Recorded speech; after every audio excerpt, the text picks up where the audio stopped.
Hello everyone, let me introduce myself. My name is Komang Astuti Dewi, NPM 224111071. I am from class Management 22B. In this video, I will discuss material recording, technique sampling. Understanding technique sampling. Teknik sampling adalah metode atau teknik untuk memilih dan mengambil unsur-unsur atau anggota-anggota dari populasi untuk digunakan sebagai sampel secara representatif. Terdapat dua macam teknik sampel, yaitu probability sampling dan non-probability sampling. Probability sampling adalah metode sampling di mana setiap anggota populasi memiliki kesempatan yang sama untuk dimasukkan ke dalam sampel. Contohnya adalah simple random sampling, systematic sampling, stratified sampling, cluster sampling, dan multi-stage sampling.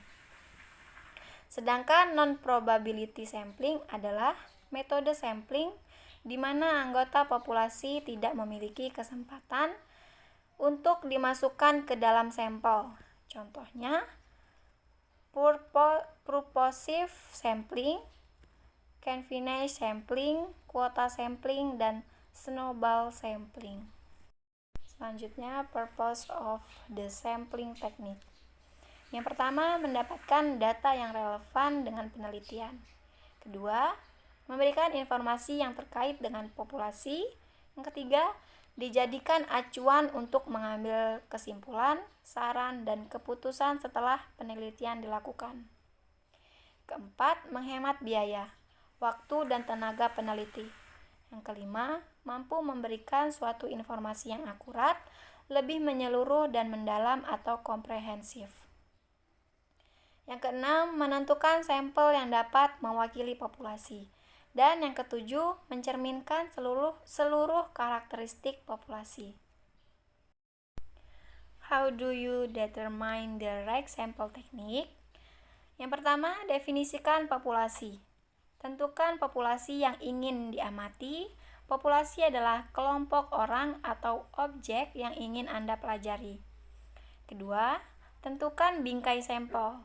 Bingkai sampel adalah kumpulan semua item atau peristiwa yang mungkin termasuk dalam sampel. Pastikan bingkai sampel mencakup seluruh populasi yang ingin Anda amati. Yang ketiga, pilih metode sampling. Pilih metode sampling yang sesuai dengan tujuan penelitian Anda. Terdapat dua macam metode sampling, yaitu probability sampling dan non-probability sampling. Yang keempat, lakukan pengambilan sampel. Lakukan pengambilan sampel dengan menggunakan metode sampel yang telah Anda pilih. Yang kelima, lakukan pengecekan ulang proses sampling. Lakukan pengecekan ulang proses sampling untuk memastikan bahwa sampel yang diambil mewakili populasi yang ingin Anda amati. Selanjutnya, sampling technique method. Yang pertama, simple random sampling.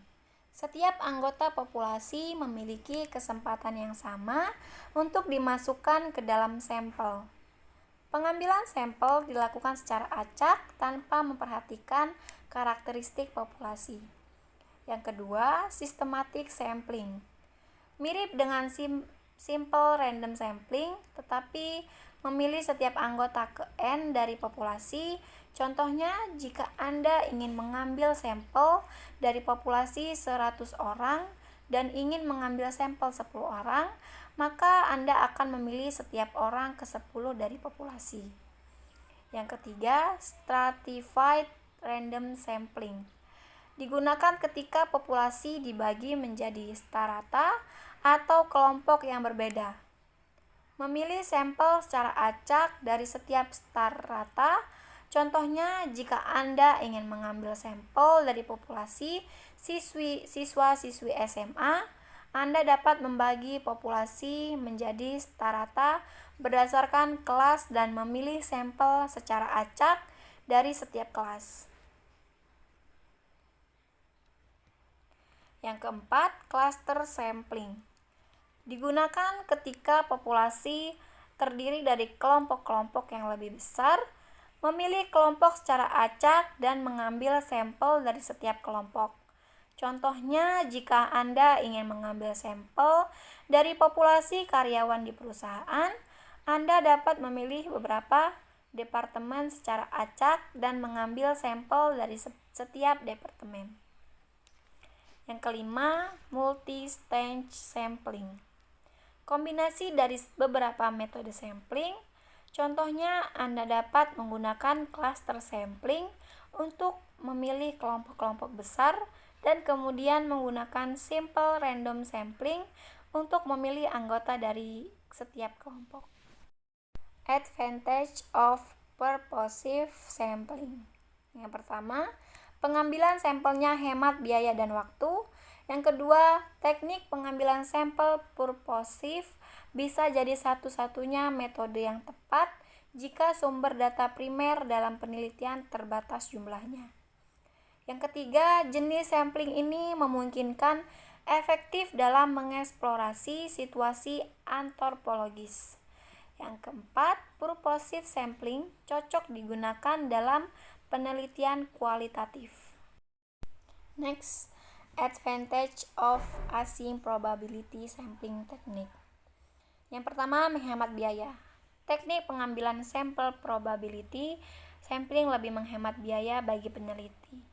Yang kedua, menghasilkan sampel yang mewakili populasi. Teknik probability sampling memastikan bahwa sampel yang diambil adalah representatif dari populasi. Hal ini memungkinkan hasil penelitian dapat digeneralisasi ke populasi yang lebih besar. Yang ketiga, memberikan presisi yang lebih baik. Teknik probability sampling memberikan presisi yang lebih baik dalam mengestimasi parameter populasi seperti total, rata-rata, proporsi, dan lain sebagainya. Yang keempat, tingkat akurasi tinggi. Teknik probability sampling memberikan tingkat akurasi yang tinggi dalam mengestimasi parameter populasi. Yang kelima, mudah dilakukan. Teknik probability sampling dapat dilakukan bahkan oleh orang non-teknis. Selanjutnya, commonly used sampling teknik formula. Yang pertama, simple random sampling. Jumlah sampel yang dibutuhkan dapat dihitung menggunakan rumus N sama dengan dalam kurung Z pangkat 2 dikali P dikali Q dibagi E pangkat 2. Yang dua, stratified random sampling. Jumlah sampel yang dibutuhkan dapat dihitung menggunakan rumus NI sama dengan dalam kurung NI dibagi N dikali N. Ketiga, cluster sampling. Jumlah sampel yang dibutuhkan dapat dihitung menggunakan rumus N sama dengan dalam kurung Z2 dikali P dikali Q dikali N dibagi E2 dikali N dikurang 1 ditambah Z2 dikali P dikali Q. That's all my explanation. I hope this material can be useful for all of you. Thank you everyone.